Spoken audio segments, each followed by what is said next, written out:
మనుషులందరికీ కూడా సంతోషాన్ని కలిగించే గొప్ప శుభవార్త. ఆ శుభవార్త ఏంటి అని మీరు అనుకోవచ్చు. తెలియని వారికి ఇది అనుకూలమైన సమయం, ఇదే రక్షణ సమయం. ఒక్క మాట వల్లే మనమందరము కూడా రక్షణలోకి ప్రవేశించే గొప్ప సంతోషకరమైనటువంటి శుభవార్త. ఆ శుభవార్త ఒక ఉద్యోగాన్ని ఇస్తే కుటుంబానికి ఎంత సంతోషం అంటారో, ఇది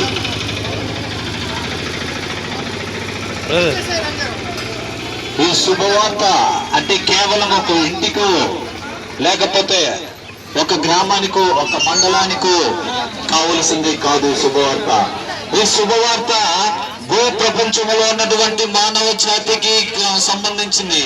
యావత ప్రపంచంలో ఉన్నటువంటి మానవులందరికీ కూడా ఈ శుభవార్తను వర్తింపజేస్తూ ఉంది. కేవలం ఒక గ్రామానికో ఒక పట్టణానికో ఒక ప్రాంతానికో ఒక దేశానికో కాదు, భూ ప్రపంచంలో ఉన్నటువంటి ప్రతి గ్రామానికి ప్రతి మనిషికి శుభవార్త. ఆ శుభవార్త ఏంటంటే పరలోకంలో ఉన్నటువంటి భగవంతుడైనటువంటి దేవుడు, తండ్రి అయిన దేవుడు తన అద్వితీయ కుమారుడైన ఏకైక కుమారుడైన ఒక్కగాని ఒక్క కుమారుడైన ప్రియ కుమారుడైన యేసు క్రీస్తు భూలోకానికి పంపించడమే గొప్ప శుభవార్త. ఆయన వచ్చి మనందరి పాపముల కొరకు ఈ భూమిలో శిలువపై మరణించడం, ఇది మహా సంతోషకరమైనటువంటి శుభవార్త. ఈ శుభవార్త అనేక మంది వింటున్నారు కానీ విశ్వాసించట్లేదు. కాబట్టి వినుట వల్ల విశ్వాసము కలుగును అనే ఒక సత్యాన్ని మాకు తెలుసు కాబట్టి, గ్రహించమే కాబట్టి ఒకనొక దినాన్న నేను కూడా రాజకీయవేత్తగా ఉండేవాడిని. రాజకీయంలో పాలిస్తున్నటువంటి ఎమ్మెల్యే ఒక రైట్ హ్యాండ్ గా ఉండేవాడిని, ఎంపీకి ఒక రైట్ హ్యాండ్ గా ఉండేవాడిని, కూడా రాసిచ్చేవాడిని, ఒక పిఏగా ఒక అసిస్టెంట్ గా ఉండేవాడిని. కానీ ఇది అసలు సిసలైన జీవితము కాదు. సమయాన్ని వృధా చేసుకునే సమయం ఇదే. ఈ రాజకీయంలో మేముంటే మా జీవితాన్ని కోల్పోతున్నాం, మా సంతోషాన్ని కోల్పోతున్నాం, మా సమయాన్ని కోల్పోతున్నాం అని నేను ఎరిగాను. కాబట్టి ఆ రాజకీయ రంగంలో నుంచి బయటికి వచ్చి సత్యాన్ని తెలుసుకున్నాను. కాబట్టి ఈ దినాన్న డమ్ముకు సంతలు నిలబడి ప్రకటించుచున్నాను. ఈ శుభవార్త ఏంటంటే మనందరి పాపముల కొరకే భూలోకానికి వచ్చినటువంటి యేసు క్రీస్తు మానవుడిగా వచ్చాడు. 100% మానవుడిగా వచ్చాడు. 100% మన మధ్యన ఆ మానవుడిగానే బ్రతికాడు. 100% మనందరి పాపముల కొరకు మరణించాడు. అది కూడా సిలువలో. ఎవరు మన పాపాన్ని భరించలేకపోయారు, ఎవరు మన పాపాన్ని తీసివేయలేకపోయారు, ఎవరు మన పాపాలను క్షమించలేకపోయారు. కానీ ఒక్కడు ఆయనే మన ప్రభువును రక్షకుడైన యేసు క్రీస్తు.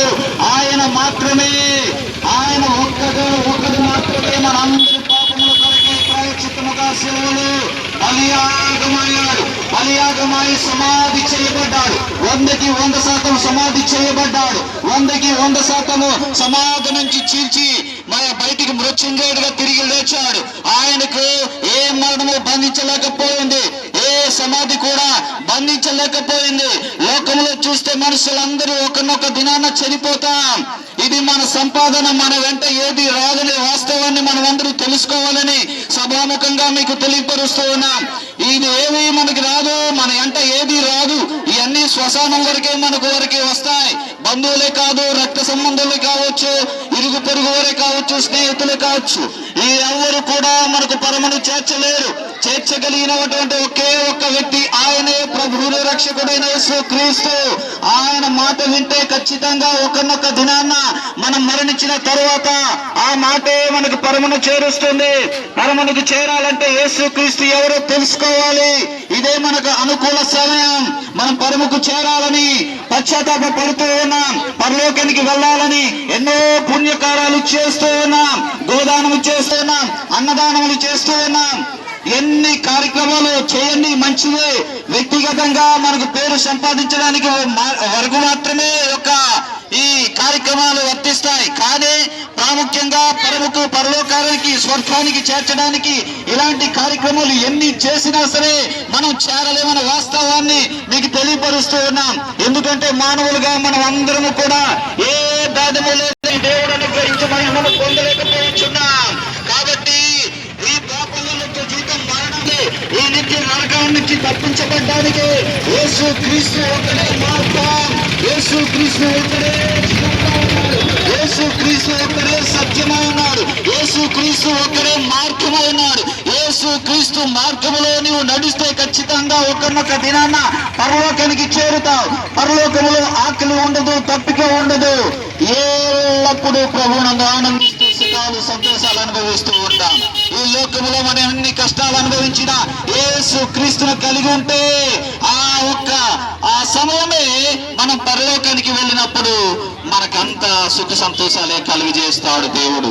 కాబట్టి మనుషులుగా జీవితములు, నా వ్యక్తిగత జీవితములు అనేక మార్లు పాపాలు చేసి దేవుడు అనుగ్రహించి మహిమను పొందలేకపోతున్నాను. ఈ యొక్క సత్య వార్తను విన్నా మీరు కావచ్చు, మీ ఇంటి వారే కావచ్చు, మీ కుటుంబస్తులే కావచ్చు, మీ స్నేహితులే కావచ్చు, బంధువులే కావచ్చు, ఇరుగు పొరుగు వారే కావచ్చు, మీరందరూ కూడా ఇదే అనుకూల సమయం అని యేసు క్రీస్తును తెలుసుకోండి. యేసు క్రీస్తే మార్గమై ఉన్నాడు. ఎక్కడికి మార్గమై ఉన్నాడో తెలుసుకోవాలనుకుంటే మీరు మీ దగ్గరలో ఉన్నటువంటి ఆ స్థానిక సంఘ కాపరులు పాస్టర్ గారు ఉన్నారు, వారికి సంప్రదించండి.